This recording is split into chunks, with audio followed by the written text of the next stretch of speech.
प्यारे विद्यार्थियों, प्यार भरी सत श्री अकाल। बेटा ਆਪਾਂ ਚੈਪਟਰ ਜਿਹੜਾ ਇਲੈਕਟ੍ਰਿਸਿਟੀ ਵਾਲਾ ਸ਼ੁਰੂ ਕੀਤਾ ਹੋਇਆ, ਇਸ ਚੈਪਟਰ ਦੇ ਵਿੱਚ ਜਿਹੜਾ ਅੱਜ ਅਸੀਂ ਆਰਟੀਕਲ ਕਰਨਾ ਹੈ ਬੇਟੇ, ਉਹ ਸਾਡੇ ਕੋਲ ਕੀ ਹੈ? ਲੜੀਬੱਧ ਸੰਯੋਜਿਤ ਪ੍ਰਤੀਰੋਧ। ਕਹਿਣ ਦਾ ਮਤਲਬ ਰਜਿਸਟਰਸ ਕਨੈਕਟਡ ਇਨ ਸੀਰੀਜ਼। बेटे लड़ीबद्ध तुसी याद रखना है। इहदे वास्ते एक शॉर्ट फॉर्म या शॉर्ट तरीका दसांगे, उहदे वास्ते तुसी यह जरूर याद रखना भी जिहड़े रजिस्टेंसिस है वो किहदे विच कनैक्टेड है? सीरीज। सीरीज का मतलब याद रख लेना इहनूं, लड़ीबद्ध। ठीक है जी। लो बेटे इहनूं थोड़ा जिहा आपां क्लीयर करते हैं।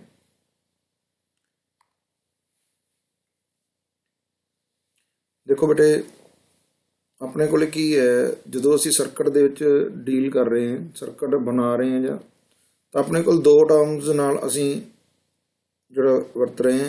एक तो वी है जिन्हों आपां की कह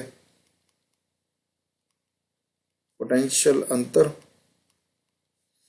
एक आई है जिहड़ा साडे कोल की है करंट है, आर है अपने को रजिस्टेंस है जिन्हों आपां की कहने प्रतिरोध। ठीक है जी। ਜਿਹੜੇ प्रतिरोध है उन्होंने दो तरीकों के नाल है ਜਿਹੜਾ ਉਹ आपस ਦੇ ਵਿੱਚ ਜੋੜਿਆ ਜਾ ਸਕਦਾ। ठीक है जी। समानांतर ਤੇ ਲੜੀਬੱਧ ਤਰੀਕੇ ਦੇ ਨਾਲ। ਲੜੀਬੱਧ ਤਰੀਕਾ ਹੈ ਜਿਹੜਾ ਉਹਨੂੰ ਅਸੀਂ ਕੀ ਕਹਿੰਦੇ ਆ? ਸੀਰੀਜ਼। ਠੀਕ ਹੈ ਜੀ। ਜਿਹੜੇ ਸਮਾਂਤਰ ਹੈ ਇੱਕ ਦੂਜੇ ਦੇ ਉਹਨੂੰ ਕਹਿੰਦੇ ਆ ਪੈਰਲਲ।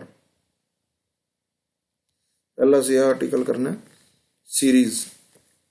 ठीक है जी। याद रखो सीरीज दे विच अपने कोल की जिहड़े रजिस्टेंसिस है, प्रतिरोध है, वो एक दे नाल एक इस तरह नाल जुड़े हुंदे एक लाइन दे विच। ठीक है जी। एक लाइन दे विच जुड़े हुए है। एक साइड ते आपां इत्थे की लाई हुई है बेटे? Battery. Plus minus plus minus. ठीक है जी। मान लो ये रजिस्टेंस का नाम R1 है, लड़ीवार का इहदा नाम है R2 ते इहदा नाम है R3। जिहड़ी इत्थे असीं बैटरी लाई है उनका पोटेंशियल अंतर वो कितना दे रही है? V। ये प्लस टर्मिनल एक माइनस, इहदे विचों दी कितना करंट है जिहड़ा वो जा रहा है I। तां इत्थे एक शॉर्ट फॉर्म दे विच याद रखो SC। ट्रिक है SC। SC का मतलब की है? S ते सीरीज, S ते सेम, C ते करंट। कहने का मतलब जिहड़ा लड़ीबद्ध तरीका है प्रतिरोधां नूं जोड़न दा, उन्हां विच करंट की हुंदा है? समान। ठीक है जी। जिहड़ा लड़ीबद्ध प्रतिरोध है उन्हां दे विच करंट की हुंदा है? समान। ते पोटेंशियल अंतर है जिहड़ा V वो अपने कोल की हुंदा है? टुटदा। याद रख लेना। SC सीरीज दे विच जिहड़ा करंट है S ते सीरीज, S ते सेम, C ते करंट। सीरीज दे विच करंट की रहिंदा? सेम। ते वोल्टेज है जिहड़ी V है, पोटेंशियल है जिहड़ा वो टुटदा। ठीक है जी। हुण देखो ये सीरीज है, प्रतिरोध है, तो करंट इहदे विच की रहूगा? समान। कहने मतलब इस रजिस्टेंस दे विच जिहड़ा करंट पास करूगा वो भी आई होगा, जिहड़ा इधर दी पास करूगा वो भी आई, ते जिहड़ा इधर पास करूगा वो भी करंट अपने कोल की है? आई। क्लीयर होया कि नहीं होया बेटे? इन्हां सारियां दे विचों करंट की है? समान है। आपां कहा भी वोल्टेज है जिहड़ी वो टुटदी है। कहने मतलब जो टोटल पोटेंशियल अंतर V है, तो मान लो इहदे चों कितना ड्रॉप हो गया? V1। इत्थे कितना है? V2। इधर अपने कोल कितना है? V3। क्लीयर होया कि नहीं? इस पॉइंट तो लैके इस पॉइंट के विचकार जो पोटेंशियल अंतर है अपने को कितना? V1। इस पॉइंट तो लैके इस पॉइंट तक जो साडे कोल पोटेंशियल अंतर है वो साडे कोल की है? V2। ये पोटेंशियल अंतर अपने कोल की इत्थों लैके तक V3। आपां याद रखिया, दोबारा वेखो SC सीरीज दे विच करंट सेम है, वोल्टेज है जिन्होंने असीं कहंदे पोटेंशियल अंतर वो टुटदा। ते नाल जिहड़ा इहनूं गां इहदी जिहड़ी डेरीवेशन करनी है, इहनूं हल करना, तो आपां याद रखना है भी जिहड़ी चीज़ टुटदी है उहनूं जोड़ दिओ, ਜਿਹੜੀ ਚੀਜ਼ ਟੁੱਟਦੀ ਹੈ ਉਹਨੂੰ ਕੀ ਕਰੋ, ਜੋੜ ਦਿਓ। ਠੀਕ ਹੈ ਜੀ, ਜਿਹੜੀ ਚੀਜ਼ ਟੁੱਟਦੀ ਹੈ ਉਹਨੂੰ ਕੀ ਕਰੋ, ਜੋੜ ਦਿਓ। ਠੀਕ ਹੈ, ਆਪਣੇ ਕੋਲੇ ਕੀ ਕੀ ਟੁੱਟਿਆ ਬੇਟੇ, ਵੋਲਟੇਜ। ਟੋਟਲ ਪੋਟੈਂਸ਼ੀਅਲ ਅੰਤਰ ਕਿੰਨਾ ਸੀ ਆਪਣੇ ਕੋਲੇ 20, ਕਿੰਨੇ ਟੋਟਿਆਂ ਟੁੱਟੇ, ਤਿੰਨਾਂ ਚ। ਇਹਨੂੰ ਐ ਲਿਖ ਸਕਦੇ ਹਾਂ V1 + V2 + V3। ਕਲੀਅਰ ਹੋ ਗਿਆ ਕਿ ਨਹੀਂ ਹੋ ਗਿਆ, V1 + V2 + V3, equation number 1 ਆ ਗਈ। ਤੇ ਇਹਨਾਂ ਚ ਲਾਉਣਾ ਕੀ ਹੈ ਅਸੀਂ, ਓਹਮ ਦਾ ਨਿਯਮ। ਓਹਮ ਦਾ ਨਿਯਮ ਕੀ ਕਹਿੰਦਾ ਵੀ V ਕਹਿੰਦੇ ਬਰਾਬਰ ਹੁੰਦਾ IR ਦੇ ਬਰਾਬਰ ਹੁੰਦਾ, ਪਰ ਇਹਦੇ ਵਿੱਚ I ਕੀ ਹੈ, ਸਮਾਨ ਹੈ, ਇਸ ਲਈ I ਚੇਂਜ ਨਹੀਂ ਕਰੂਗਾ। V ਵਾਸਤੇ IR ਹੋ ਗਿਆ, ਸੀਰੀਜ਼ 'ਚ ਹੈ ਤਾਂ ਆਪਾਂ V1 ਵਾਸਤੇ ਕੀ ਲਿਖੀਏ ਬੇਟੇ, IR1, V2 ਵਾਸਤੇ ਕੀ ਲਿਖੀਏ, IR2, V3 ਵਾਸਤੇ ਕੀ ਲਿਖੀਏ, IR3, ਤੇ V ਆਪਣੇ ਕੋਲ ਕੀ ਲਿਖ ਲਓ, ਸੀਰੀਜ਼ 'ਚ IRS। ਠੀਕ ਹੈ ਜੀ, ਇਹਨਾਂ ਦਾ ਮੁੱਲ ਇੱਥੇ ਭਰ ਦਿਓ। IRS = IR1, IR2, IR3। ਹੁਣ ਦੇਖੋ ਦੋਵੇਂ ਪਾਸੇ I ਹੈ, ਇਧਰੋਂ I ਸਾਂਝਾ ਕੱਢ ਲਓ, R1 + R2 + R3, ਇੱਥੇ ਬਣ ਗਿਆ I(RS)। ਠੀਕ ਹੈ ਜੀ, I ਨਾਲ I ਆਪਣੇ ਕੋਲ ਕੀ ਹੋ ਗਿਆ, ਕੱਟਿਆ ਗਿਆ। ਜਿਹੜਾ ਸਮਾਨਾਂਤਰ ਲੜੀਬੱਧ ਦੇ ਵਿੱਚ ਜਿਹੜਾ ਕੁੱਲ ਪ੍ਰਤੀਰੋਧ ਆ ਉਹ ਆਪਣੇ ਕੋਲ ਕਿੰਦੇ ਬਰਾਬਰ ਆ ਗਿਆ, R1 + R2 + R3। ਇਹ ਫਾਰਮੂਲਾ ਜਿਹੜਾ ਯਾਦ ਰੱਖ ਲੈਣਾ।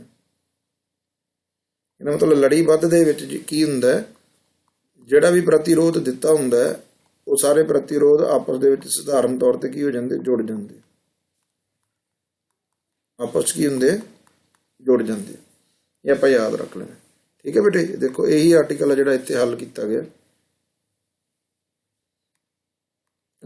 ਜਿਹੜਾ ਆਪਾਂ ਕਰ ਰਹੇ ਸੀ। ਠੀਕ ਹੈ ਜੀ, ਆਪਣੇ ਕੋਲ ਰੈਜ਼ਿਸਟੈਂਸ ਲਏ ਹੈਗੇ, ਇੱਥੇ ਸਿੰਪਲ ਉਹਨੇ ਦੱਸਿਆ ਹੋਇਆ ਵੀ ਆਪਾਂ ਫਾਰਮੂਲਾ ਕੀ ਲਾਇਆ ਸੀ, SC ਦਾ ਮਤਲਬ ਸੀਰੀਜ਼ ਦੇ ਵਿੱਚ ਕਰੰਟ ਕੀ ਹੈ, ਸਮਾਨ। ਵੇਖੋ ਇਹਦੇ 'ਚ ਵੀ ਕਰੰਟ I ਹੈ, ਇਹਦੇ 'ਚ ਵੀ ਕਰੰਟ ਕੀ ਲੰਘ ਰਿਹਾ I, ਇਹਦੇ 'ਚ ਵੀ ਕਰੰਟ I। ਟੁੱਟਿਆ ਕੀ ਹੈ V, ਜਿਹੜੀ ਚੀਜ਼ ਟੁੱਟੀ ਹੈ, ਜੇ I ਤੇ V ਬੇਟੇ ਦੋ ਟਰਮਸ ਹੈ, ਜੇ ਇੱਕ ਸਮਾਨ ਹੈ ਤਾਂ ਦੂਸਰੀ ਟੁੱਟ ਜੂਗੀ। ਠੀਕ ਹੈ ਜੀ, ਕਲੀਅਰ ਹੋਇਆ ਕਿ ਨਹੀਂ ਹੋਇਆ। ਇੱਥੇ ਲਿਖ ਲਿਆ V1, ਜਿਹੜੀ ਚੀਜ਼ ਟੁੱਟਦੀ ਹੈ ਉਹਨੂੰ ਜੋੜ ਦਿਓ, ਓਮ ਦਾ ਨਿਯਮ ਲਾਓ। ਠੀਕ ਹੈ ਜੀ, ਵੈਲਿਊ ਨੂੰ ਕੀ ਕਰੋ, ਭਰ ਦਿਓ। ਜਦੋਂ ਵੈਲਿਊ ਨੂੰ ਆਪਾਂ ਭਰਤਾ, ਆਪਣੇ ਕੋਲ 3 ਵੈਲਿਊਜ਼ ਆ ਗਈਆਂ। ਠੀਕ ਹੈ ਜੀ, ਇਹਨਾਂ ਨੂੰ ਐਸ ਇਕੁਏਸ਼ਨ 'ਚ ਭਰਿਆ, I ਸਾਂਝਾ ਕੱਢਿਆ ਤੇ ਉਹਨੂੰ ਆਪਾਂ ਕੀ ਕਰਤਾ, ਕੱਟਤਾ, ਤਾਂ ਆਪਣੇ ਕੋਲ ਇਹ ਆਪਣਾ ਉੱਤਰ ਆ ਗਿਆ ਵੀ ਲੜੀਬੱਧ ਪ੍ਰਤੀਰੋਧ ਦੇ ਜਿਹੜਾ ਕੁੱਲ ਪ੍ਰਤੀਰੋਧ ਆ ਉਹ ਆਪਣੇ ਕੋਲ ਕੀ ਹੁੰਦਾ, ਜੁੜਦਾ। ਇਹਦਾ ਮਤਲਬ ਜਿਹੜਾ ਪ੍ਰਤੀਰੋਧ ਆਉਂਦਾ ਉਹ ਸਾਰੇ ਪ੍ਰਤੀਰੋਧਾਂ ਤੋਂ ਕੀ ਹੁੰਦਾ, ਵੱਡਾ ਹੁੰਦਾ। ਮੰਨ ਲਓ 1 ਓਮ ਹੈ, 2 ਓਮ ਹੈ, 3 ਓਮ ਹੈ, ਤਾਂ ਕੁੱਲ ਪ੍ਰਤੀਰੋਧ 3, 2, 5 ਤੇ 1, 6। ਇਹਦਾ ਮਤਲਬ ਜਿਹੜਾ ਮੁੱਲ ਆਉਂਦਾ ਲੜੀਬੱਧ ਜੋੜਨ ਤੇ ਉਹ ਕੀ ਹੁੰਦਾ, ਸਾਰੇ ਪ੍ਰਤੀਰੋਧਾਂ ਨਾਲੋਂ ਵੱਡਾ ਹੁੰਦਾ ਜਿਹੜੇ ਜੁੜੇ ਹੁੰਦੇ। ਠੀਕ ਹੈ ਜੀ, ਅਗਲਾ ਦੇਖੋ।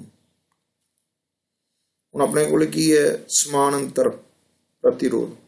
ਆਪਣੇ ਕੋਲ ਕੀ ਹੈ, ਸਮਾਨਾਂਤਰ ਪ੍ਰਤੀਰੋਧ। ਦੇਖੋ ਬੇਟੇ ਬਹੁਤ ਜ਼ਿਆਦਾ ਆਸਾਨ ਹੈ। ਠੀਕ ਹੈ ਜੀ, ਆਪਾਂ ਪਹਿਲਾਂ ਫਾਰਮੂਲਾ ਕੀ ਕੀਤਾ ਸੀਗਾ, SC, ਇਹ ਫਾਰਮੂਲਾ ਕੀਤਾ ਸੀ ਨਾ। SC ਦਾ ਮਤਲਬ ਕੀ ਸੀਗਾ ਵੀ ਸੀਰੀਜ਼ ਦੇ ਵਿੱਚ, ਇਸ ਤੋਂ ਆਪਾਂ ਕਿਹਾ ਸੀ ਯਾਦ ਰੱਖਿਓ, ਸੀਰੀਜ਼ 'ਚ ਕਰੰਟ ਕੀ ਹੁੰਦਾ, ਸੇਮ। ਇਹਦਾ ਮਤਲਬ ਜੇ ਸੀਰੀਜ਼ 'ਚ ਸੇਮ ਹੁੰਦਾ ਤਾਂ ਪੈਰਲਲ 'ਚ ਕੀ ਹੁੰਦਾ ਹੋਊਗਾ, ਉਲਟ। ਕਹਿੰਦਾ ਮਤਲਬ ਜੇ ਸੀਰੀਜ਼ ਦੇ ਵਿੱਚ ਕਰੰਟ ਸਮਾਨ ਹੈ ਨਾ, ਤਾਂ ਇਹਦੇ ਵਿੱਚ ਕੀ ਹੈ, ਕਰੰਟ ਟੁੱਟਦਾ। ਕਰੰਟ ਕੀ ਹੁੰਦਾ ਆਪਣੇ ਕੋਲੇ, ਟੁੱਟਦਾ। ਉੱਥੇ ਵੋਲਟੇਜ ਟੁੱਟਦੀ ਸੀ, ਇੱਥੇ ਵੋਲਟੇਜ ਕੀ ਹੋਊਗੀ, ਸਮਾਨ, ਸੇਮ। ਠੀਕ ਹੈ ਜੀ, SC ਇੱਕ ਯਾਦ ਰੱਖਣਾ, ਦੂਜਾ ਕਹਿਣਾ ਵੀ ਇਹਦੇ ਉਲਟ ਹੈ। ਜੇ ਦੋਵੇਂ ਯਾਦ ਰੱਖੋਗੇ ਫਿਰ ਐਂਡ ਤੇ ਯਾਦ ਨਹੀਂ ਰਹਿੰਦਾ ਕਿਹੜੇ 'ਚ ਕਰੰਟ ਸਮਾਨ ਸੀ, ਕਿਹੜੇ 'ਚ ਨਹੀਂ। ਯਾਦ ਸਿਰਫ ਆ ਰੱਖਾਂਗੇ SC, ਤੇ ਸਮਾਨਾਂਤਰ 'ਚ ਕੀ ਕਹਾਂਗੇ, ਇਸ ਦੇ ਉਲਟ ਹੈ। ਠੀਕ ਹੈ ਜੀ, ਦੂਸਰਾ ਆਪਣੇ ਕੋਲ ਕੀ, ਸਮਾਨਾਂਤਰ ਦਾ ਜੇ ਅਸੀਂ ਚਿੱਤਰ ਬਣਾਈਏ, ਜਿਹੜਾ ਸਾਡੇ ਕੋਲ ਡਾਇਗਰਾਮ ਬਣਾਈਏ ਤਾਂ ਸਾਡੇ ਕੋਲ ਡਾਇਗਰਾਮ। ਠੀਕ ਹੈ ਜੀ, ਡਾਇਗਰਾਮ ਆਪਣੇ ਕੋਲ ਕੀ ਕਹਿੰਦਾ ਹੈ ਵੀ ਸਾਡੇ ਕੋਲ 3 ਰੈਜ਼ਿਸਟੈਂਸਿਸ ਹੈ, ਪ੍ਰਤੀਰੋਧ ਹੈ, R1, ਇਹ R2 ਹੈ ਤੇ ਇਹ R3 ਹੈ। ਖਾਲੀ ਪੇਜ ਤੇ ਤੁਹਾਨੂੰ ਸੋਲਵ ਕਰਕੇ ਵਿਖਾਉਣਾ ਬੇਟੇ। ਆਪਣੇ ਕੋਲ ਕੀ ਸਮਾਨ ਅੰਤਰ ਦਾ ਮਤਲਬ ਕੀ ਹੁੰਦਾ ਹੈ? ਜਿਵੇਂ ਸਮਾਨ ਅੰਤਰ ਰੇਖਾਵਾਂ ਨਹੀਂ ਹੁੰਦੀਆਂ, ਠੀਕ ਹੈ ਜੀ, ਇਹ ਅਸੀਂ ਇੱਕ ਪ੍ਰਤੀਰੋਧ ਬਣਾ ਲਿਆ, ਇਹਦੇ ਇੱਕ ਪ੍ਰਤੀਰੋਧ ਹੋਰ ਬਣਾ ਲਓ। 2 ਵਾਸਤੇ ਕਰ ਦਿਓ, ਆਸਾਨ ਆ ਜਾਏਗਾ। 3 ਵਾਸਤੇ ਕਰ ਲਓ, 4 ਵਾਸਤੇ ਕਰ ਲਓ, ਪਰ ਆਪਾਂ 2 ਵਾਸਤੇ ਕਰਦੇ ਹਾਂ, ਆਸਾਨ ਹੋਏਗਾ। ਇਹ ਪ੍ਰਤੀਰੋਧ R1 ਹੈ, ਇਹ R2 ਹੈ। ਇਹ ਆਪਣੇ ਕੋਲ ਕੀ ਸਮਾਨ ਅੰਤਰ, ਸਮਾਨ ਅੰਤਰ ਹੈ ਨਾ, ਸਮਾਨ ਅੰਤਰ ਰੇਖਾਵਾਂ ਜਿਵੇਂ ਹੁੰਦੀਆਂ, ਆਪਾਂ ਇਹਨਾਂ ਦੋਵਾਂ ਨੂੰ ਕੀ ਕਰਨਾ ਹੈ? ਇੱਕ ਟਰਮੀਨਲ ਨਾਲ ਜੋੜ ਦੇਣਾ, ਦੋਵਾਂ ਤਾਰਾਂ ਨੂੰ ਇਕੱਠੇ ਕਰ ਦੇਣਾ। ਇੱਧਰੋਂ ਆਪਾਂ ਇੱਧਰ ਦੋਵੇਂ ਤਾਰਾਂ ਨੂੰ ਇਕੱਠੇ ਕਰ ਦੇਣਾ, ਤੇ ਇਹਨਾਂ ਦੋਵਾਂ ਦੇ ਵਿਚਕਾਰ ਆਪਾਂ ਕੀ ਲਾ ਦੇਣੀ ਹੈ ਬੇਟੇ? ਬੈਟਰੀ। ਕੀ ਲਾ ਦੇਣੀ ਦੋਵਾਂ ਦੇ ਵਿਚਕਾਰ? ਬੈਟਰੀ।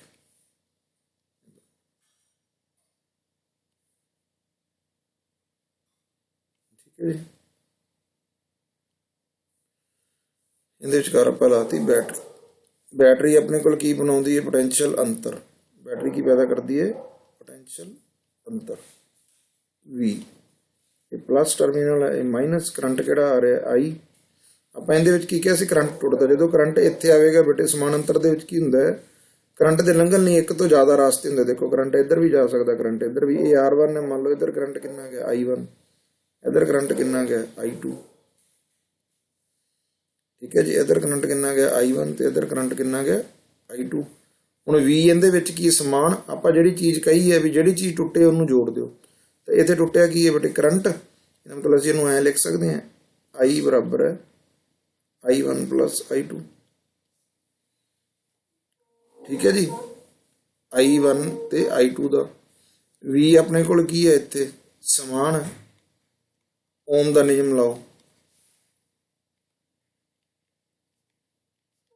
ਓਮ ਦਾ ਨਿਯਮ ਆਪਣੇ ਕੋਲ ਕੀ ਕਹਿੰਦਾ ਬੇਟੇ? V ਕਹਿੰਦੇ ਬਰਾਬਰ ਹੁੰਦਾ IR ਦੇ।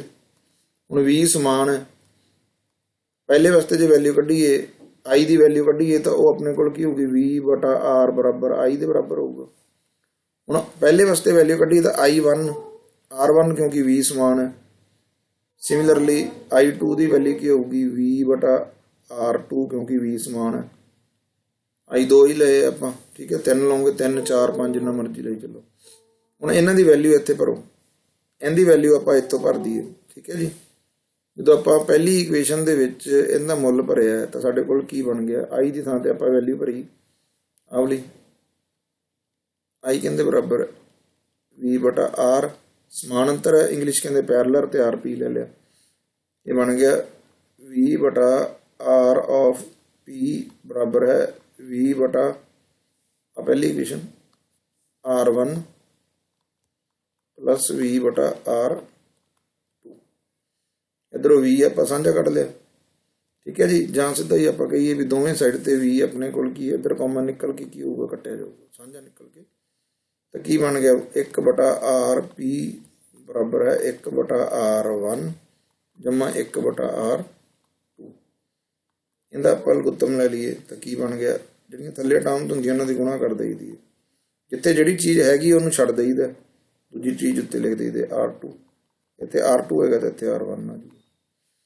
ਇਹਦਾ ਮਤਲਬ ਜਿਹੜੀ ਸਾਡੇ ਕੋਲ ਇਕੁਏਸ਼ਨ ਬਣੀ ਬੇਟੇ, ਉਹ ਆ ਬਣ ਗਈ 1/RP ਹੈ, ਉਹ ਕਹਿੰਦੇ ਬਰਾਬਰ ਹੈ R1 ਜਮਾ R2 divide by R1 R2।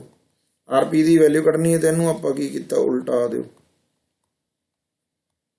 ਕੀ ਕਰੋ? ਉਲਟਾ ਦਿਓ। RP ਕਹਿੰਦੇ ਬਰਾਬਰ ਆ ਗਿਆ R1 R2 over R1 plus R2। ਇਹ ਫਾਰਮੂਲਾ ਯਾਦ ਰੱਖ ਲੈਣਾ, ਇਹ ਸਮਾਨ ਅੰਤਰ ਦਾ। ਠੀਕ ਹੈ ਜੀ, ਸਮਾਨ ਅੰਤਰ ਪ੍ਰਤੀਰੋਧ ਇਸ ਤਰ੍ਹਾਂ ਨਾਲ ਲਗਾਉਣੇ। ਸਮਾਨ ਅੰਤਰ ਤੋਂ ਯਾਦ ਰੱਖ ਲੈਣਾ ਵੀ ਸਮਾਨ ਅੰਤਰ ਲਗਾ ਕੇ ਦੋਵਾਂ ਦੇ ਟਰਮੀਨਲ ਇਕੱਠੇ ਕਰਕੇ ਇੱਕ ਬੈਟਰੀ ਹੈ ਜਿਹੜੀ ਵਿੱਚ ਲਗਾ ਦੇਣੀ ਹੈ। ਇਹਦੇ ਵਿੱਚ ਵੀ ਕੀ ਹੈ? ਸਮਾਨ ਹੈ। ਕਰੰਟ ਕੀ ਹੋਊਗਾ? ਡਿਵਾਈਡ। ਕਰੰਟ ਟੁੱਟੂਗਾ, ਜਿਹੜੀ ਚੀਜ਼ ਟੁੱਟੇ ਉਹਨੂੰ ਕੀ ਕਰੋ? ਜੋੜ ਦਿਓ। ਬਸ ਆਹ ਫਾਰਮੂਲਾ ਬੇਟੇ। ਠੀਕ ਹੈ ਜੀ, ਪਤਾ ਲੱਗੇ ਕਿ ਨਹੀਂ ਲੱਗੇ ਬੇਟੇ? ਠੀਕ ਹੈ ਜੀ, ਹੁਣ ਜਿਹੜਾ ਨੈਕਸਟ ਆਪਣੇ ਕੋਲ ਆਰਟੀਕਲ ਹੈ, ਮੋਸਟ ਇੰਪੋਰਟੈਂਟ ਆਰਟੀਕਲ ਸੀ ਜਿਹੜਾ ਲਾਸਟ ਆਪਾਂ ਕੀਤਾ ਬੇਟੇ, ਬਿਜਲੀ ਧਾਰਾ ਦੇ ਤਪਣ ਪ੍ਰਭਾਵ ਦੀ ਹੀਟਿੰਗ ਇਫੈਕਟ ਪ੍ਰੋਡਿਊਸਡ ਬਾਈ ਦੀ। ਠੀਕ ਹੈ ਜੀ, ਤਾਪਣ ਪ੍ਰਭਾਵ ਦਾ ਮਤਲਬ ਕਿ ਹੀਟਿੰਗ ਇਫੈਕਟ ਜਿਹੜਾ ਆਪਣੇ ਕੋਲੇ ਪ੍ਰੋਡਿਊਸ ਹੁੰਦਾ। ਐਪਲੀਕੇਸ਼ਨਸ ਕੀ ਹੈ ਕਰੰਟ ਦੀਆਂ ਹੀਟਿੰਗ ਇਫੈਕਟ ਦੀ, ਮਤਲਬ ਜਿਹੜਾ ਤਾਪ ਪ੍ਰੋਡਿਊਸ ਕਰਦਾ ਕਰੰਟ ਉਹ ਕਿੱਥੇ ਕਿੱਥੇ ਵਰਤਦਾ। ਤਾਂ ਪਹਿਲਾਂ ਆਪਾਂ ਕਿੱਥੇ ਵਰਤਦੇ ਹਾਂ, ਘਰਾਂ ਦੇ ਵਿੱਚ ਕੱਪੜੇ ਪ੍ਰੈਸ ਕਰਦੇ ਹਾਂ, ਬਿਜਲਈ ਪ੍ਰੈਸ, ਟੋਸਟਰ ਬਣਾਉਣੇ ਉਹਦੇ ਫਿਲਾਮੈਂਟ ਲੱਗੇ ਹੁੰਦਾ, ਤੰਦੂਰ ਬਿਜਲੀ ਦਾ, ਕੈਟਲ ਹੋ ਗਈ, ਬਿਜਲੀ ਦਾ ਹੀਟਰ ਹੋ ਗਿਆ, ਠੀਕ ਹੈ ਜੀ। ਇੱਕ ਪਾਣੀ ਦੇ ਵਿੱਚ ਪਾਉਣ ਵਾਲੀਆਂ ਰਾਡ ਵੀ ਆਪਣੇ ਕੋਲ ਪਿੰਡਾਂ ਦੇ ਵਿੱਚ ਆਪਾਂ ਆਮ ਤੌਰ 'ਤੇ ਜਾਂ ਸ਼ਹਿਰਾਂ 'ਚ ਯੂਜ਼ ਕਰਦੇ ਹਾਂ, ਇੱਕ ਬਾਲਟੀ ਦੇ ਵਿੱਚ ਪਾ ਕੇ, ਜਾਂ ਆਪਣੇ ਕੋਲ ਗੀਜ਼ਰ ਲੱਗਿਆ ਹੁੰਦਾ ਘਰਾਂ ਦੇ ਵਿੱਚ, ਠੀਕ ਹੈ ਜੀ। ਉਹ ਗੀਜ਼ਰ ਦੇ ਵਿੱਚ ਵੀ ਪਾਣੀ ਹੁੰਦਾ, ਜਦੋਂ ਬਟਨ ਛੱਡਦੇ ਹਾਂ ਤਾਂ ਪਾਣੀ ਵਿੱਚੋਂ ਕੀ ਲੰਘਦਾ, ਕਰੰਟ, ਠੀਕ ਹੈ ਜੀ। ਤਾਂ ਫਾਰਮੂਲਾ ਕੀਤਾ ਸੀ H = I²RT। H ਆਪਣੇ ਕੋਲੇ ਕੀ ਹੈ, ਹੀਟ, ਜੂਲਜ਼ ਲਾ ਆਫ ਹੀਟਿੰਗ ਕਹਿ ਦਿੰਦੇ ਇਹਨੂੰ ਆਪਾਂ। ਕਹਿੰਦਾ ਮਤਲਬ ਜਿੰਨਾ ਕਰੰਟ ਇਹਦੇ ਵਿੱਚੋਂ ਨਿਗਾਵਾਂਗੇ ਉਹਦੇ ਸਕੇਅਰ ਦੇ ਨਾਲ ਆਪਣੇ ਕੋਲ ਕੀ ਪ੍ਰੋਡਿਊਸ ਹੋਊਗੀ, ਹੀਟ। R ਜ਼ਿਆਦਾ, ਜੇ ਜ਼ਿਆਦਾ ਹੀਟ ਪ੍ਰੋਡਿਊਸ ਕਰਨੀ ਹੈ ਤਾਂ ਉਹਦਾ ਪ੍ਰਤੀਰੋਧ ਕੀ ਹੋਣਾ ਚਾਹੀਦਾ, ਜ਼ਿਆਦਾ ਹੋਣਾ ਚਾਹੀਦਾ। ਤੇ ਜਿੰਨੇ ਜ਼ਿਆਦਾ ਸਮੇਂ ਲਈ ਪਾਸ ਕਰੋਗੇ ਉਨੀ ਜ਼ਿਆਦਾ ਇਹਦਾ ਜਿਹੜਾ ਤਾਪ ਪ੍ਰੋਡਿਊਸ ਹੁੰਦਾ ਉਹ I²RT ਹੁੰਦਾ, ਫਾਰਮੂਲਾ ਯਾਦ ਰੱਖ ਲੈਣਾ, ਠੀਕ ਹੈ ਜੀ। ਇਹ ਤਾਂ ਤਾਪ ਵਾਸਤੇ, ਹੋਰ ਆਪਾਂ ਕਾਹਦੇ ਵਾਸਤੇ ਯੂਜ਼ ਕਰਦੇ ਹਾਂ, ਪ੍ਰਕਾਸ਼ ਉਤਪੰਨ ਕਰਨ ਦੇ ਲਈ। ਦੇਖੋ ਘਰਾਂ ਦੇ ਵਿੱਚ ਆਪਣੇ ਕੋਲ ਬਲਬ ਲੱਗੇ ਹੁੰਦੇ ਆ, ਠੀਕ ਹੈ ਜੀ। ਕੀ ਕਹਿੰਦਾ ਆਪਣੇ ਕੋਲੇ, ਬਿਜਲਈ ਤਾਪਣ ਦਾ ਉਪਯੋਗ ਪ੍ਰਕਾਸ਼ ਉਤਪੰਨ ਕਰਨ ਲਈ ਵੀ ਕੀਤਾ ਜਾਂਦਾ ਹੈ। ਜਿਵੇਂ ਕਿ ਅਸੀਂ ਬਿਜਲਈ ਬਲਬ ਵਿੱਚ ਵੇਖਦੇ ਹਾਂ, ਇੱਥੇ ਬਿਜਲਈ ਬਲਬ ਦਾ ਫਿਲਾਮੈਂਟ ਹੈ ਜਿਹੜਾ ਨੂੰ ਉਤਪੰਨ ਤਾਪ ਨੂੰ ਜਿੰਨਾ ਸੰਭਵ ਹੋ ਸਕੇ ਰੋਕ ਕੇ ਰੱਖਣਾ ਚਾਹੀਦਾ ਤਾਂ ਜੋ ਗਰਮ ਹੋ ਜਾਵੇ ਅਤੇ ਪ੍ਰਕਾਸ਼ ਉਤਪੰਨ ਕਰੇ। ਜਿਹੜਾ ਫਿਲਾਮੈਂਟ ਹੈ, ਜਿਹੜਾ ਆਪਣੇ ਕੋਲ ਇੱਕ ਬਲਬ ਹੁੰਦਾ ਨਾ, ਬਲਬ ਦੇ ਵਿੱਚ ਇਸ ਤਰ੍ਹਾਂ ਨਾਲ ਆਪਣੇ ਕੋਲ ਲੱਗਿਆ ਹੁੰਦਾ, ਉਹਨੂੰ ਕਹਿ ਦਿੰਦੇ ਆ ਫਿਲਾਮੈਂਟ, ਠੀਕ ਹੈ ਜੀ। ਜਾਂ ਇੱਥੇ ਆਪਣੇ ਕੋਲ ਪੰਜਾਬੀ ਦੇ ਵਿੱਚ ਉਹਨੂੰ ਕੀ ਹੈ, ਤੰਤੂ। ਇਹਦਾ ਆਪਾਂ ਹੁਣੇ ਗੱਲ ਕੀਤੀ ਹੈ ਵੀ ਜੇਕਰ H ਵਧਾਉਣਾ ਹੈ ਤਾਂ RT ਹੁੰਦਾ, ਇਹਦਾ ਮਤਲਬ ਆ ਜ਼ਿਆਦਾ ਹੋਣਾ ਚਾਹੀਦਾ। ਜ਼ਿਆਦਾ ਹੋਣ ਦਾ ਮਤਲਬ ਕੀ ਹੈ ਵੀ ਉਹਦਾ ਪ੍ਰਤੀਰੋਧ ਜ਼ਿਆਦਾ ਹੈ, ਪ੍ਰਤੀਰੋਧ ਜ਼ਿਆਦਾ ਤਾਂ ਇਹਦਾ ਮਤਲਬ ਉਹ ਕੀ ਕਰਕੇ ਰੱਖੇਗਾ, ਉਹ ਕਰੰਟ ਨੂੰ ਰੋਕ ਕੇ ਰੱਖੇਗਾ, ਠੀਕ ਹੈ। ਜਿੰਨਾ ਸੰਭਵ ਹੋ ਸਕੇ ਰੋਕ ਕੇ ਰੱਖਣਾ ਚਾਹੀਦਾ, ਲਿਖਿਆ ਨਾ। ਤਾਪ ਨੂੰ, ਤਾਪ ਦਾ ਮਤਲਬ ਇੱਥੇ ਕੀ, ਕਰੰਟ। ਜਦੋਂ ਉਹਦੇ ਵਿੱਚੋਂ ਦੀ ਕਰੰਟ ਲੰਘੂਗਾ ਤਾਪਮਾਨ ਵੱਧਦਾ ਜਾਊਗਾ ਤੇ ਆਪਣੇ ਕੋਲ ਕੀ ਹੈ, ਰੈੱਡ ਕਲਰ ਦਾ, ਜਿਵੇਂ ਔਰੇਂਜ ਕਲਰ ਦਾ ਹੋ ਜਾਂਦਾ, ਤਾਂ ਕੀ ਉਤਪੰਨ ਕਰੇਗਾ, ਪ੍ਰਕਾਸ਼। ਦੂਸਰਾ ਇੱਕ ਪ੍ਰਸ਼ਨ ਹੋਰ ਆ ਜਾਂਦਾ ਬੇਟੇ, ਇੱਥੇ ਮੈਂ ਪੁਆਇੰਟ ਆਊਟ ਕੀਤਾ, ਕਹਿੰਦਾ ਬਲਬ ਦੇ ਫਿਲਾਮੈਂਟ ਨੂੰ ਬਣਾਉਣ ਲਈ ਆਪਣੇ ਕੋਲ ਕੀ ਹੁੰਦਾ, ਟੰਗਸਟਨ ਧਾਤ ਦਾ ਪ੍ਰਯੋਗ ਕੀਤਾ ਜਾਂਦਾ। ਜਿਹੜੀ ਵਿੱਚ ਲੱਗੀ ਹੁੰਦੀ ਹੈ ਧਾਤ ਉਹ ਕਾਹਦੀ ਹੁੰਦੀ ਹੈ, ਟੰਗਸਟਨ। ਕਿਉਂ ਟੰਗਸਟਨ ਦੀ, ਕਿਉਂਕਿ ਜਿਹੜਾ ਟੰਗਸਟਨ ਦਾ ਪਿਘਲਾਓ ਦਰਜਾ ਨਾ 3380 ਹੈ, ਬਹੁਤ ਜ਼ਿਆਦਾ ਹੈ, ਜਿਸ ਕਰਕੇ ਉੱਚ ਪਿਘਲਾਓ ਦਰਜਾ ਹੋਣ ਕਰਕੇ ਕੀ ਹੈ, ਛੇਤੀ ਫਿਊਜ਼ ਨਹੀਂ ਹੁੰਦਾ, ਟੁੱਟਦਾ ਨਹੀਂਗਾ, ਖਤਮ ਨਹੀਂ ਹੁੰਦਾ, ਪਿਘਲਦਾ ਨਹੀਂ। ਪਤਾ ਲੱਗੇ ਕਿ ਨਹੀਂ ਲੱਗੇ, ਪਹਿਲਾ ਸੀ ਤਾਪਣ ਪ੍ਰਭਾਵ, ਦੂਜਾ ਸੀ ਪ੍ਰਕਾਸ਼ ਉਤਪੰਨ ਕਰਨਾ, ਠੀਕ ਹੈ ਜੀ। ਇਹਦੇ ਬਲਬ ਨਾਲ ਰਿਲੇਟਡ ਟਰਮਸ ਆਪਾਂ ਲਿਖੀਆਂ ਹੋਈਆਂ ਇਹਦੇ ਵਿੱਚ ਹੀ, ਇਹਦੇ ਨਾਲ ਹੀ ਬਲਬਾਂ ਨੂੰ ਰਸਾਇਣਿਕ ਤੌਰ ਤੇ ਕੀ ਕੀਤਾ ਜਾਂਦਾ ਹੈ, ਜ਼ਿਆਦਾ ਉਹਦੀ ਜ਼ਿੰਦਗੀ ਬਣਾਉਣ ਦੇ ਲਈ ਅਕਿਰਿਆਸ਼ੀਲ ਗੈਸਾਂ ਭਰੀਆਂ ਜਾਂਦੀਆਂ, ਕਿਹੜੀਆਂ, ਨਾਈਟ੍ਰੋਜਨ ਤੇ ਆਰਗਨ। ਬੇਟੇ ਆ ਵੈਰੀ ਇੰਪੋਰਟੈਂਟ ਕੁਐਸਚਨ ਹੈ ਵੀ ਬਲਬ ਦੇ ਵਿੱਚ ਕਿਹੜੀ ਗੈਸ ਭਰੀ ਜਾਂਦੀ ਹੈ। ਜੇ ਨਾਈਟ੍ਰੋਜਨ ਆਬਜੈਕਟਿਵ ਟਾਈਪ ਦੇ ਵਿੱਚ ਹੋਵੇ ਤਾਂ ਨਾਈਟ੍ਰੋਜਨ, ਜੇ ਆਰਗਨ ਹੋਵੇ ਤਾਂ ਆਰਗਨ, ਜੇ ਦੋਵੇਂ ਹੋਵੇ ਤਾਂ ਨਾਈਟ੍ਰੋਜਨ ਤੇ ਆਰਗਨ। ਕਿਉਂਕਿ ਇਹ ਅਕਿਰਿਆਸ਼ੀਲ ਗੈਸਾਂ, ਇਹ ਆਕਸੀਜਨ ਨਾਲ ਕਿਰਿਆ ਨਹੀਂ ਕਰਦੀਆਂ ਜਾਂ ਕਿਸੇ ਵੀ ਹੋਰ ਚੀਜ਼ ਨਾਲ ਕਿਰਿਆ ਨਹੀਂ ਕਰਦੀਆਂ। ਕਿਰਿਆ ਨਾ ਕਰਨ ਕਰਕੇ ਜਿਹੜਾ ਬਲਬ ਹੈ ਉਹ ਛੇਤੀ ਫਿਊਜ਼ ਨਹੀਂ ਹੁੰਦਾ। ਜਿਹੜਾ ਬਲਬ ਹੈ ਉਹਦੇ ਵਿੱਚ ਵੀ ਆਪਾਂ ਵੈਕਿਊਮ ਕ੍ਰੀਏਟ ਕੀਤਾ ਹੁੰਦਾ, ਹਵਾ ਆਲਮੋਸਟ ਉਹਦੇ ਚੋਂ ਬਾਹਰ ਕੱਢੀ ਹੁੰਦੀ ਹੈ, ਪਰ ਫਿਲਾਮੈਂਟ ਕਾਹਦਾ ਬਣਿਆ ਹੁੰਦਾ, ਨਾਈਟ੍ਰੋਜਨ ਤੇ ਆਰਗਨ ਗੈਸਾਂ ਜਿਹੜੀਆਂ ਉਹਦੇ ਵਿੱਚ ਆਪਾਂ ਭਰਦੇ ਹਾਂ, ਠੀਕ ਹੈ ਜੀ। ਕਿਉਂਕਿ ਇਹ ਗੈਸਾਂ ਕੀ ਹੈ, ਹਵਾ ਬਾਹਰ ਕੱਢ ਕੇ, ਹਵਾ ਦੇ ਵਿੱਚ ਜਿਹੜੀ ਆ ਆਪਣੇ ਕੋਲ ਜ਼ਿਆਦਾਤਰ ਗੈਸਾਂ ਕਿ ਨਾਈਟ੍ਰੋਜਨ ਤੇ ਆਰਗਨ ਹੈ। ਹਵਾ ਦੇ ਵਿੱਚ ਬੇਟੇ ਸਾਰੀਆਂ ਹੀ ਗੈਸਾਂ ਹੁੰਦੀਆਂ ਆਪਾਂ, ਪਰ ਉਹਦੇ ਵਿੱਚ ਭਰੇ ਹੈ ਕਿ ਨਾਈਟ੍ਰੋਜਨ ਤੇ ਆਰਗਨ। ਇਹ ਕਿਹੜੀਆਂ ਗੈਸਾਂ ਹੈ, ਕਿਰਿਆਸ਼ੀਲ, ਠੀਕ ਹੈ ਜੀ। ਅਗਲਾ ਪ੍ਰਭਾਵ ਦੇਖੋ ਆਪਣੇ ਕੋਲੇ ਕੀ ਹੈ, ਫਿਊਜ਼। ਦੇਖੋ ਬੇਟੇ ਘਰਾਂ ਦੇ ਵਿੱਚ ਆਪਾਂ ਵਰਤਦੇ ਹਾਂ ਫਿਊਜ਼। ਫਿਊਜ਼ ਕਾਹਦੇ ਵਾਸਤੇ ਵਰਤਦੇ ਹਾਂ ਬੇਟੇ, ਵੀ ਜ਼ਿਆਦਾ ਬਿਜਲੀ ਆਵੇ ਤਾਂ ਘਰੇ ਕੋਈ ਨੁਕਸਾਨ ਨਾ ਹੋਵੇ। ਇਹਦਾ ਮਤਲਬ ਫਿਊਜ਼ ਕਿਸ ਤਰ੍ਹਾਂ ਦਾ ਹੋਣਾ ਚਾਹੀਦਾ, ਉਹਦੇ ਵਿੱਚ ਮਤਲਬ ਜੇ ਆਪਾਂ ਗੱਲ ਕਰੀਏ ਵੀ ਫਿਊਜ਼ ਇੱਕ ਅਜਿਹੀ ਧਾਤ ਜਾਂ ਮਿਸ਼ਰਤ ਧਾਤ ਦਾ ਤਾਰ ਦਾ ਟੁਕੜਾ ਹੁੰਦਾ ਹੈ ਜਿਹਦਾ ਪਿਘਲਾਓ ਦਰਜਾ ਕੀ ਹੁੰਦਾ, ਉਚਿਤ। ਕਹਿੰਦਾ ਮਤਲਬ ਜ਼ਿਆਦਾ ਨਹੀਂ ਹੋਣਾ ਚਾਹੀਦਾ, ਠੀਕ ਠੀਕ ਹੋਣਾ ਚਾਹੀਦਾ। ਕਿਉਂਕਿ ਜੇ ਉਹਦੇ ਵਿੱਚੋਂ ਦੀ ਕਰੰਟ ਲੰਘੂਗਾ, ਤਾਰ ਦੇ ਵਿੱਚੋਂ ਦੀ ਕਰੰਟ ਲੰਘੂਗਾ ਤਾਂ ਉਹ ਕੀ ਪ੍ਰੋਡਿਊਸ ਕਰੂਗਾ, ਤਾਪਣ ਪ੍ਰਭਾਵ। ਤਾਪਣ ਪ੍ਰਭਾਵ ਕਰੂਗਾ ਤਾਂ ਤਾਰ ਪਿਘਲ ਜੂਗੀ, ਠੀਕ ਹੈ ਜੀ। ਜਾਇਜ਼ ਮੋਟਾਈ ਵਾਲਾ ਆਪਾਂ ਲਾਇਆ ਹੋਊਗਾ ਤਾਂ ਜਿੰਨਾ ਕੁ ਕਰੰਟ ਚਾਹੀਦਾ ਉਹਨਾਂ ਲੰਘੂਗਾ, ਪਰ ਜੇ ਜ਼ਿਆਦਾ ਕਰੰਟ ਲੰਘਣ ਦੀ ਕੋਸ਼ਿਸ਼ ਕਰੂਗਾ ਤਾਂ ਇਹ ਆਪਣੇ ਕੋਲ ਕੀ ਹੋਊਗਾ, ਟੁੱਟ ਜਾਊਗਾ, ਜਿਸ ਕਰਕੇ ਆਪਣੇ ਘਰ ਦੇ ਵਿੱਚ ਨੁਕਸਾਨ ਹੋਣ ਤੋਂ ਬਚ ਜੂ। ਇਹ ਫਿਊਜ਼ ਦਾ ਕੰਮ ਹੁੰਦਾ। ਉਦਾਹਰਨ ਦੇ ਲਈ ਆਪਾਂ ਕਾਹਦਾ ਵਰਤਦੇ, ਐਲੂਮੀਨੀਅਮ, ਕਾਪਰ, ਆਇਰਨ, ਠੀਕ ਹੈ ਜੀ। ਸਰਕਟ ਵਿੱਚ ਇੱਕ ਨਿਸ਼ਚਿਤ ਮਾਨ ਤੋਂ ਅਧਿਕ ਮਾਨ ਦਾ ਮਤਲਬ ਹੁੰਦਾ ਵੈਲਿਊ, ਮੁੱਲ। ਇੱਕ ਮੁੱਲ ਤੋਂ ਵੱਧ ਜਿਹੜੀ ਬਿਜਲਾਈ ਧਾਰਾ ਲੰਘੇਗੀ ਤਾਂ ਫਿਊਜ਼ ਕੀ ਹੋਊਗਾ, ਉਹਦਾ ਤਾਪਮਾਨ ਵੱਧ ਜਾਵੇਗਾ ਤੇ ਫਿਊਜ਼ ਆਪਣੇ ਕੋਲੇ ਕੀ ਹੈ, ਤਾਰ ਪਿਘਲਣ ਕਰਕੇ ਸਰਕਟ ਕੀ ਹੋ ਜਾਵੇਗਾ, ਟੁੱਟ ਜਾਵੇਗਾ। ਘਰੇਲੂ ਉਪਯੋਗ 'ਚ ਜਿਹੜੇ ਅਸੀਂ ਘਰਾਂ 'ਚ ਫਿਊਜ਼ ਵਰਤਦੇ ਹਾਂ ਉਹਨੂੰ ਕਹਿੰਦੇ 1 ਐਂਪੀਅਰ, 2 ਐਂਪੀਅਰ, 3 ਐਂਪੀਅਰ, 5 ਐਂਪੀਅਰ ਤੇ 10 ਐਂਪੀਅਰ। ਇਹ ਇੱਥੇ ਕੀ ਹੈ, ਐਂਪੀਅਰ। ਐਂਪੀਅਰ ਦਾ ਮਤਲਬ ਕਿ ਕਰੰਟ ਦਾ ਐਸਆਈ ਯੂਨਿਟ ਹੈ, ਕਰੰਟ ਦਾ ਐਸਆਈ ਯੂਨਿਟ ਹੈ। ਪਤਾ ਲੱਗ ਗਿਆ ਕਿ ਨਹੀਂ ਲੱਗ ਗਿਆ ਬੇਟੇ? ਆਪਾਂ ਨੂੰ ਜਿਵੇਂ ਹੁਣ ਪ੍ਰਸ਼ਨ ਆਉਂਦਾ ਹੈ ਵੀ ਬਿਜਲਈ ਦੇ ਤਾਪਨ ਪ੍ਰਭਾਵ ਕਿਹੜੇ ਕਿਹੜੇ ਹੈ, ਬਿਜਲਈ ਦੇ ਤਾਪਨ ਪ੍ਰਭਾਵ ਕਿਹੜੇ ਕਿਹੜੇ ਹੈ? 3 ਸੀ ਬੇਟੇ। ਬਿਜਲੀ ਦੇ ਪ੍ਰਭਾਵ ਕਿਹੜੇ ਕਿਹੜੇ ਹੈ? ਪਹਿਲਾ ਸੀਗਾ ਤਾਪਨ ਪ੍ਰਭਾਵ, ਦੂਜਾ ਕੀ ਸੀਗਾ, ਪ੍ਰਕਾਸ਼ ਉਤਪन्न ਕਰਨ ਵਾਸਤੇ, ਤੇ ਤੀਸਰਾ ਆਪਣੇ ਕੋਲ ਕੀ ਹੈ, ਫਿਊਜ਼। ਫਿਊਜ਼ ਇੱਕ ਧਾਤ ਦਾ ਟੁਕੜਾ, ਠੀਕ ਹੈ ਜੀ, ਜਿੰਦਾ ਪਿਘਲਾਓ ਦਰਜਾ ਕੀ ਹੁੰਦਾ, ਠੀਕ ਠੀਕ ਹੁੰਦਾ। ਜਿਹਨੂੰ ਆਪਾਂ ਠੀਕ ਠੀਕ ਨੂੰ ਉੱਥੇ ਕੀ ਲਿਖਿਆ ਹੈ, ਉਚਿਤ। ਇਹਦੇ ਵਿੱਚ ਜਦੋਂ ਜ਼ਿਆਦਾ ਕਰੰਟ ਲੰਘਦਾ ਕੀ ਹੁੰਦਾ, ਜਦੋਂ ਜ਼ਿਆਦਾ ਕਰੰਟ ਲੰਘਦਾ ਤਾਂ ਜ਼ਿਆਦਾ ਤਾਪ ਪੈਦਾ ਹੁੰਦਾ, ਜ਼ਿਆਦਾ ਤਾਪ ਪੈਦਾ ਹੁੰਦਾ ਤਾਂ ਤਾਰ ਆਪਣੇ ਕੋਲ ਕੀ ਹੁੰਦੀ ਹੈ, ਪਿਘਲ ਜਾਂਦੀ ਹੈ। ਜਦੋਂ ਤਾਰ ਆਪਣੇ ਕੋਲ ਪਿਘਲ ਜਾਂਦੀ ਹੈ ਤਾਂ ਸਰਕਟ ਆਪਣੇ ਕੋਲ ਕੀ ਹੁੰਦਾ, ਟੁੱਟ ਜਾਂਦਾ। ਸਰਕਟ ਟੁੱਟ ਜਾਂਦਾ ਤਾਂ ਆਪਣੇ ਘਰ ਦੇ ਵਿੱਚ ਜ਼ਿਆਦਾ ਬਿਜਲੀ ਆਉਣ ਕਰਕੇ ਜਿਹੜੀਆਂ ਚੀਜ਼ਾਂ ਸੜਦੀਆਂ ਨੇ, ਠੀਕ ਹੈ ਜੀ। ਪ੍ਰਕਾਸ਼ ਉਤਪन्न ਕਰਨ ਦੇ ਲਈ ਕੀ ਹੈ, ਉਹ ਵਾਲੀ ਧਾਤ ਵਰਤਦੇ ਆ ਜਿਸ ਦਾ ਪ੍ਰਤੀਰੋਧ ਕੀ ਹੋਵੇ, ਜ਼ਿਆਦਾ ਹੋਵੇ। ਪ੍ਰਤੀਰੋਧ ਕੀ ਹੋਵੇ, ਜ਼ਿਆਦਾ। ਕਹਿੰਦਾ ਮਤਲਬ ਜਿੰਦਾ ਆਰ ਜ਼ਿਆਦਾ ਹੋਵੇ, ਕਿਉਂਕਿ H = I² RT। ਜਦੋਂ ਉਹਦੇ ਚੋਂ ਕਰੰਟ ਲੰਘੇਗਾ, ਆਰ ਵੀ ਜ਼ਿਆਦਾ ਹੋਏਗਾ ਤਾਂ ਉਹ ਕੀ ਪ੍ਰੋਡਿਊਸ ਕਰੇਗੀ, ਤਾਪ। ਤਾਂ ਉਸ ਤਾਪ ਨਾਲ ਹੌਲੀ ਹੌਲੀ ਗਰਮ ਹੋ ਕੇ ਕੀ ਪੈਦਾ ਕਰਨ ਲੱਗ ਜਾਏਗੀ, ਪ੍ਰਕਾਸ਼। ਜਿਵੇਂ ਬਲਬ ਦੇ ਵਿੱਚ, ਬਲਬ ਦੇ ਵਿੱਚ ਕਿਹੜੀ ਗੈਸ ਭਰੀ ਜਾਂਦੀ ਹੈ ਬੇਟੇ, ਨਾਈਟ੍ਰੋਜਨ ਗੈਸ ਤੇ ਆਰਗਨ ਗੈਸ ਭਰੀ ਜਾਂਦੀ ਹੈ। ਨਾਈਟ੍ਰੋਜਨ ਤੇ ਆਰਗਨ ਕਿਉਂ ਭਰੀ ਜਾਂਦੀ ਹੈ, ਕਿਉਂਕਿ ਕਿਹੜੀ ਗੈਸ ਹੈ, ਅਕਿਰਿਆਸ਼ੀਲ, ਕੋਈ ਕਿਰਿਆ ਨਹੀਂ ਕਰਦੀ। ਤੇ ਫਿਲਾਮੈਂਟ ਕਾਹਦਾ ਹੁੰਦਾ ਬਲਬ ਦਾ, ਟੰਗਸਟਨ ਦਾ। ਟੰਗਸਟਨ ਧਾਤ ਦਾ ਬਣਿਆ ਹੁੰਦਾ। ਕਿਉਂ, ਕਿਉਂਕਿ ਇਹਦਾ ਪਿਘਲਾਓ ਦਰਜਾ ਕੀ ਹੁੰਦਾ, ਉੱਚਾ ਹੁੰਦਾ, ਛੇਤੀ ਪਿਘਲਦਾ ਨਹੀਂ। ਤਾਪਨ ਪ੍ਰਭਾਵ ਆਪਾਂ ਕਰ ਲਿਆ ਘਰਾਂ ਦੇ ਵਿੱਚ, ਜਿਵੇਂ ਪ੍ਰੈਸ ਦੇ ਤੌਰ ਤੇ ਕਰ ਲਿਆ, ਠੀਕ ਹੈ ਜੀ, ਟੋਸਟਰ ਦੇ ਤੌਰ ਤੇ ਕਰ ਲਿਆ, ਹੀਟਰ ਦੇ ਤੌਰ ਤੇ ਕਰ ਲਿਆ, ਇਹ ਆਪਣੇ ਕੋਲ ਹੈ, ਠੀਕ ਹੈ ਜੀ। ਇੱਕ ਇੱਕ ਨੰਬਰ 'ਤੇ ਪ੍ਰਸ਼ਨ ਆ ਸਕਦੇ, ਠੀਕ ਹੈ ਬੇਟੇ। ਇੱਥੋਂ ਤੱਕ ਆਪਾਂ ਕਰਦੇ ਹਾਂ ਬੇਟੇ, ਫਿਰ ਵੀਡੀਓ ਜ਼ਿਆਦਾ ਲੰਬੀ ਹੋ ਜੂਗੀ। ਨੈਕਸਟ ਵੀਡੀਓ ਦੇ ਵਿੱਚ ਜਿਹੜੇ ਆਪਾਂ ਇਹ ਚੈਪਟਰ ਹੈ ਜਿਹੜਾ ਆਪਾਂ ਇਹਨੂੰ ਖਤਮ ਕਰ ਦਿਆਂਗੇ, ਠੀਕ ਹੈ ਜੀ। ਬਹੁਤ ਬਹੁਤ ਧੰਨਵਾਦ। Thanks and have A nice day.